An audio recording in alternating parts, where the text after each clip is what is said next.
Hello बच्चों, मैं सागर चौहान आप सभी का स्वागत करता हूं अपने यूट्यूब चैनल यूपी के स्पेशल क्वेश्चन एसएससी जीडी के लिए सभी कॉम्पिटिटिव एग्जाम के लिए मैं अपने यूट्यूब चैनल एग्जाम नगर ऑफिशियल पर आप सभी बच्चों का स्वागत करता हूं।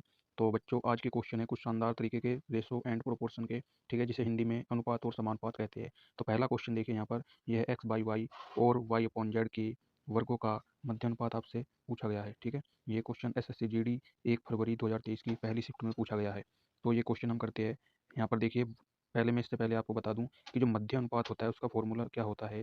किन्हीं दो पदों का मध्य अनुपात आपसे पूछेगा तो आप क्या करोगे, उन दोनों पद यानी ए पद हो गया और बी पद हो गया, तो इनका मध्य अनुपात का फॉर्मूला होता है अंडर रूट में ए मल्टीप्लाई का बी, ठीक है। ये इसका मध्य अनुपात निकालने का फॉर्मूला होता है। और यहाँ पर देखो क्वेश्चन में क्या आ रहा है कि एक्स बाई वाई और वाई बाई जेड के वर्गों का, ठीक है, ये वर्ग है। पहले इनका देखो दो पद है यहाँ पर, इनका हम वर्ग निकाले कैसे, देखो एक्स बटे वाई और इसका जब हम वर्ग कर देंगे इस तरह से कर दिया, पहला पद हो गया। और दूसरा पद क्या है हमारा, वाई बटे जेड और इसका भी होल स्क्वायर करेंगे तो ये क्या बन जाएगा हमारा, इस तरह से ये हो जाएगा एक्स स्क्वायर बटे वाई स्क्वायर, ये एक पद हो गया। और दूसरा पद हो गया वाई स्क्वायर और बटे का जेड स्क्वायर। देखो बहुत ही बेसिक से मैं आपको बताता चलूँगा, ठीक है। देखो एक पद हमारा, इसको देखो इतने वाले पद को हम क्या मानेंगे यहाँ पर ए, ठीक है। और जो ये वाला पद है ये हमारा हो जाएगा बी। और जो ये हमारा फॉर्मूला था जो मैंने अभी आपको बताइए अंडर रूट का ए बी, ठीक है, ये वाला फॉर्मूला देखिए, इसमें आपको ये फिक्स कर देना है, ठीक है। यानी मध्य अनुपात के बराबर अंडर रूट में क्या हो जाएगा, यहाँ पर देखिए एक्स स्क्वायर और बटे का वाई स्क्वायर और मल्टीप्लाई में वाई स्क्वायर और बटे में जेड स्क्वायर। अब देखो यहाँ पर वाई स्क्वायर से वाई स्क्वायर कैंसिल हो जाएगा, ठीक है। तो अंडर रूट में आ जाएगा एक्स स्क्वायर बटे जेड स्क्वायर, ठीक है। और यहाँ पर हम इसको क्या करेंगे, इसको लिख सकते हैं एक्स बटे जेड का होल स्क्वायर और ये हो जाएगा हमारा अंडर रूट। अब इसके आगे करेंगे, जब ये स्क्वायर होगा ये अंडर रूट हो गया, ये इससे अंडर रूट कैंसिल हो जाएगा, तो अब बचेगा क्या हमारा एक्स बटे जेड, जो कि इसका बिल्कुल सही आंसर हो जाएगा यहाँ पर option number D. Option number D यहाँ पर कतई राइट हो जाएगा बच्चों। तो अगला क्वेश्चन देखिए, अगला क्वेश्चन बहुत इंपॉर्टेंट है।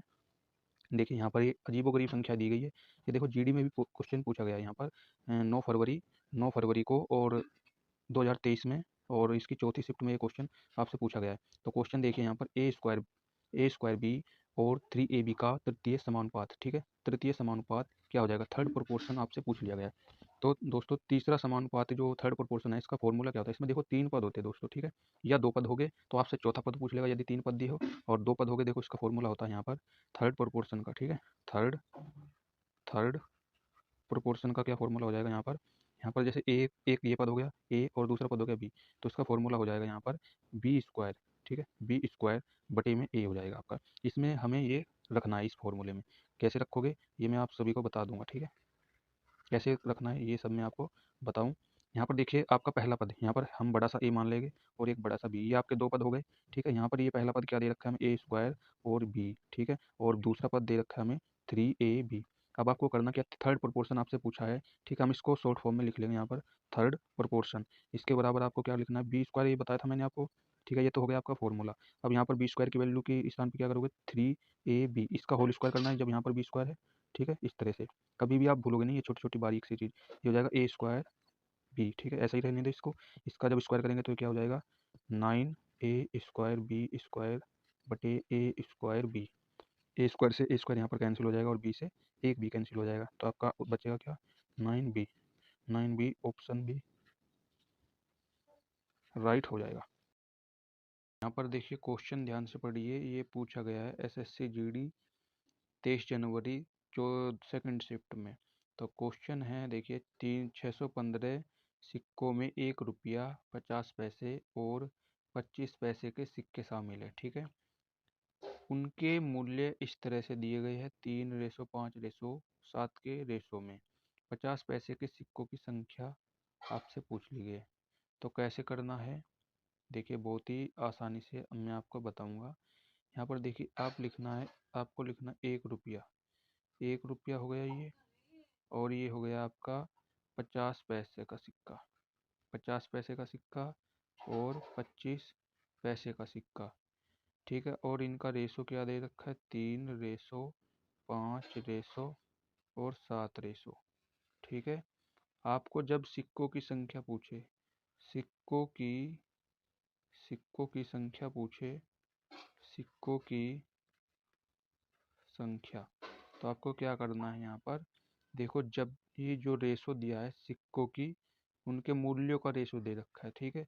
तो मूल्य को आपको उन सिक्कों की सिक्कों के जो पार्ट है उनके, अब 1 रुपये 50 पैसे उससे भाग देना। जैसे 3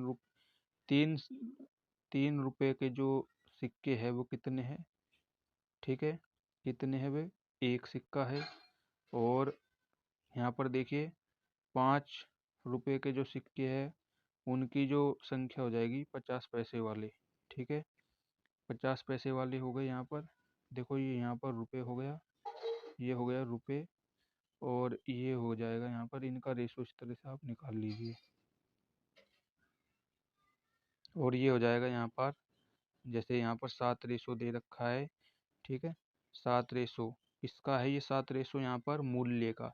तो मूल्य को आपके उनके क्वांटिटी से, जैसे कि आप बोल सकते हो कि 25 पैसे का सिक्का है तो आपको उससे डिवाइड कर देना है जब भी आप सिक्कों की संख्या निकालें, ये बात ध्यान रखना है, ठीक है। तो यहाँ पर देखिए 3 रुपये में, 1 रुपये में हो गए 100 पैसे, ठीक है, तो यहाँ पर 100 पैसे हो गए। और रेशो 5/50 पैसे, और यहाँ पर फिर रेशो 7/25 पैसे।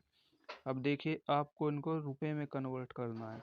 जब रुपए में आप कन्वर्ट करोगे तो यहाँ पर 2 की ऊपर नीचे मल्टीप्लाई करनी पड़ेगी, और यहाँ पर 25 पैसे है, रुपए में कर बदलने के लिए 4 की मल्टीप्लाई करनी पड़ेगी आपको। तो यहाँ पर ऊपर नीचे 4 की मल्टीप्लाई कर दीजिए, तो ये आपका एक रेशो निकल आएगा सिक्कों की संख्या का। तो कितना आ जाएगा, 3/5 5×2 = 10 7×4 = 28, ठीक है, ये आपका रेशो आ गया है। अब इसको जोड़ लीजिए, कितना आ गया, 10×3 = 13, 13 और 28 कितने हो गए, यहाँ पर 41 हो गए। और 41 यूनिट की वैल्यू आपसे दी कितनी है, यहाँ पर देखिए 615 दी हुई है, ये देखिए यहाँ पर 615 दी हुई है। तो आप 41 यूनिट की वैल्यू 615 लिखिए, तो 1 यूनिट की वैल्यू कितनी आ जाएगी, 41 एकम 41, और 41 पंजे कितना बच जाएगा यहाँ पर, 205, ठीक है। तो यहाँ पर 1 यूनिट की वैल्यू आ गई 15, ठीक है। तो आपसे पूछा क्या है, 50 पैसे के कॉइन पूछा है, 50 पैसे के कॉइन वाला रेशो हमारा यहाँ पर ये दे रखा है। तो हमारा 50 पैसे के सिक्कों की संख्या कितनी हो जाएगी, 50 पैसे के सिक्कों की संख्या, सिक्कों की संख्या हो जाएगी हमारी, तो ये हो जाएगी 1 यूनिट की वैल्यू 15, और 10 यूनिट की वैल्यू कितनी हो जाएगी यहाँ पर, 150। तो ये हमारा राइट आंसर हो जाएगा यहाँ पर ऑप्शन नंबर बी, ठीक है। देखिए बहुत ही आसानी से आप इसको कर सकते हो, ठीक है। जब भी आप सिक्कों की संख्या निकालें, और जो आपकी सिक्कों के पार्ट है, मतलब 1 रुपये 50 पैसे, आपको क्या करना है, उससे डिवाइड कर देना है सिक्कों के मूल्य में, ठीक है। जो आपका मूल्य है भाई 3 रेशो में है, यहाँ पर मूल्य निकाल लेंगे।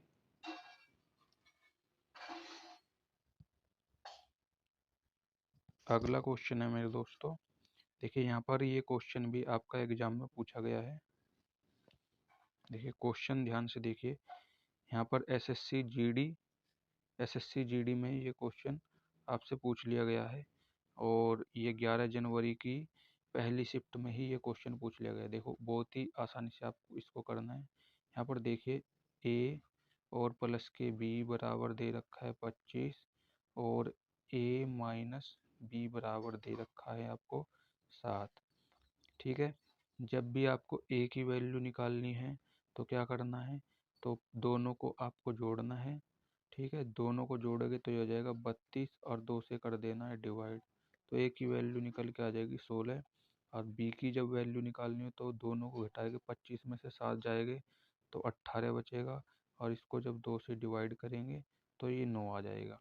अब देखो यहाँ पर आपका एक संख्या ये आ गई और एक संख्या ये आ गई, इसका आपको क्या ज्ञात करना है, देखो क्वेश्चन में ध्यान से देखिए, मध्य अनुपात पूछ रखा है, ठीक है। तो मध्य अनुपात का मैंने आपको फॉर्मूला क्या बताया था, मध्य अनुपात बराबर अंडर रूट में आपको ए बी लिख देना है। तो जैसे ही ए बी लिखोगे अंडर रूट में 16 मल्टीप्लाई के 9 करोगे तो ये आ जाएगा 144 अंडर रूट का, ये आ जाएगा आपका 12 निकल के। ठीक है, तो ऑप्शन सी यहाँ पर राइट हो जाएगा। और अगला क्वेश्चन दोस्तों आपके लिए है होमवर्क। इस क्वेश्चन का आंसर आपको कमेंट बॉक्स में बताना है। ठीक है, ये सभी बच्चों को बताना होगा क्वेश्चन कि इसका आंसर क्या हो जाएगा। ये आपके लिए होमवर्क हो जाएगा। और आज की क्लास कैसी लगी कमेंट बॉक्स में ये बताइए।